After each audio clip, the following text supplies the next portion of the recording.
ചരിത്രപരമായ വിജയമാണ്. 3 മണ്ഡലങ്ങൾ ജയിച്ചിരിക്കുന്നു. 2 ജില്ലയിലായിട്ട് വളരെ പ്രതീക്ഷ നൽകുന്നതാണ്. BJPയെ കേരളത്തിലെ ജനങ്ങൾ അംഗീകരിച്ചിരിക്കുന്നു. BJPക്ക് വളക്കൂറുള്ള മണ്ണ് തന്നെയാണ് കേരളം എന്നാണ് ഇതിൽ നിന്ന് നമുക്ക് മനസ്സിലാക്കാൻ സാധിക്കുക. ഇല്ല, കുറഞ്ഞു പോയിട്ടില്ലല്ലോ. അതൊരു കുറവല്ലല്ലോ. ഞങ്ങൾക്ക് ഒരു സീറ്റ് കിട്ടിയാലും അതൊരു വലിയ വിജയമല്ലേ. മണിച്ചിത്രത്താഴിട്ട് പൂട്ടിയിരിക്കുന്നുവെന്ന് പ്രചരണം നടത്തിയ ആ സ്ഥലത്താണ് ജനങ്ങൾ BJPയോടൊപ്പം നിന്നത്. വളരെ സന്തോഷം.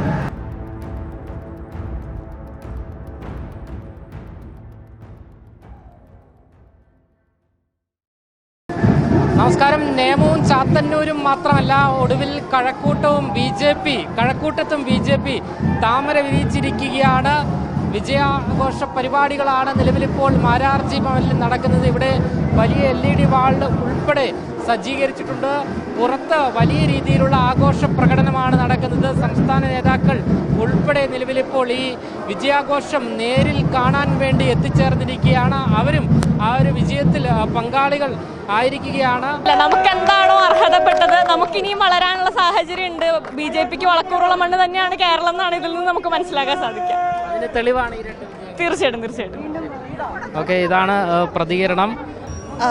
ഈ 2 വിജയം എന്ന് പറയുന്നത് ഒരു ചരിത്രത്തിന്റെ ആവർത്തനമാണ്. അതായത് ഇന്ന് ഇന്ത്യ ഭരിക്കുന്ന ഒരു പ്രസ്ഥാനമായി ഭാരതീയ ജനതാ പാർട്ടി വളർന്നതും ഇതുപോലെ ഒരു 2 സീറ്റിൽ നിന്നാണ്. അതുപോലെ തന്നെയാണ് കേരളം ഭരിക്കാനുള്ള അല്ലെങ്കിൽ കേരളം നേടിയെടുക്കാനുള്ള അതിന്റെ ആ ചരിത്രത്തിന്റെ ഒരു തുടക്കമായി.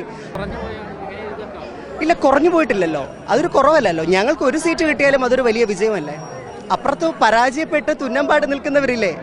അപ്പോൾ ഇത് ഞങ്ങൾക്ക് വലിയൊരു വിജയമാണ്. കേരളത്തിലൊരു കുട്ടി എന്നുള്ള നിലയിൽ പിച്ചവെച്ച് തുടങ്ങി എന്നുള്ളതാണ്.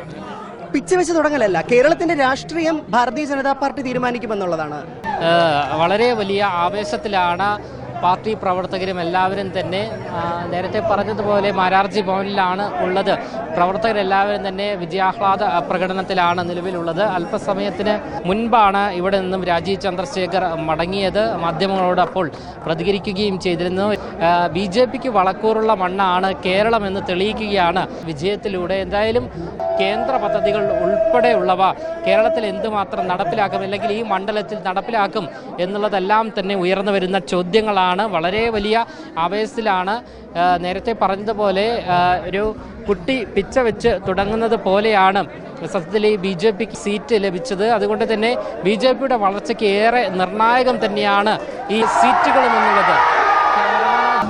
വളരെ സന്തോഷമാണ്. ഞങ്ങൾ പ്രതീക്ഷിച്ചതാണ്. വളരെ സന്തോഷം. കേരളത്തിലൊരു മാറ്റത്തിന് തുടക്കം കുറിച്ചിരിക്കുകയാണ്. ഒരു ചരിത്രപരമായ വിജയമാണ്. 3 മണ്ഡലങ്ങൾ ജയിച്ചിരിക്കുന്നു.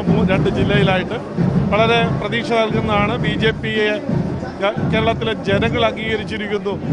ഭാരതീയ ജനതാ പാർട്ടിയുടെ നിയമസഭയിലുള്ള പ്രവേശനം തടസ്സപ്പെടുത്താൻ പലരും ശ്രമം നടത്തി. മണിച്ചിത്രത്താഴിട്ട് പൂട്ടിയിരിക്കുന്നുവെന്ന് പ്രചരണം നടത്തിയ ആ സ്ഥലത്താണ് ജനങ്ങൾ BJPയോടൊപ്പം നിന്നത്. വളരെ സന്തോഷം. കഴക്കൂട്ടത്ത് ഒരു വിജയം പ്രതീക്ഷിച്ചിരുന്നു. അവസാന വലിയൊരു രാഷ്ട്രീയ മത്സരം നടന്ന കഴക്കൂട്ടത്താണ്.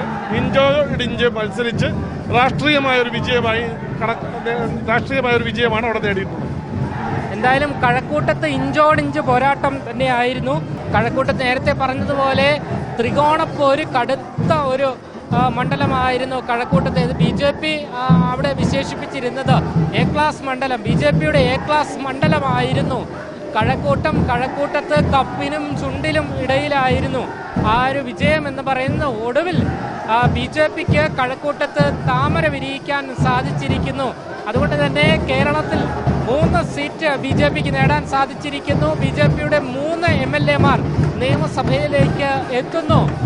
വലിയ ആഘോഷമാണ് നിലവിലിപ്പോൾ മാരാർജി ഭവനിൽ നടക്കുന്നത്. അതിൻ്റെ ദൃശ്യങ്ങളാണ് നമുക്കിപ്പോൾ കാണുവാൻ സാധിക്കുന്നത്. അഖില അശോകിനൊപ്പം അമൽ രുദ്ര, മറുനാടൻ മലയാളി, തിരുവനന്തപുരം.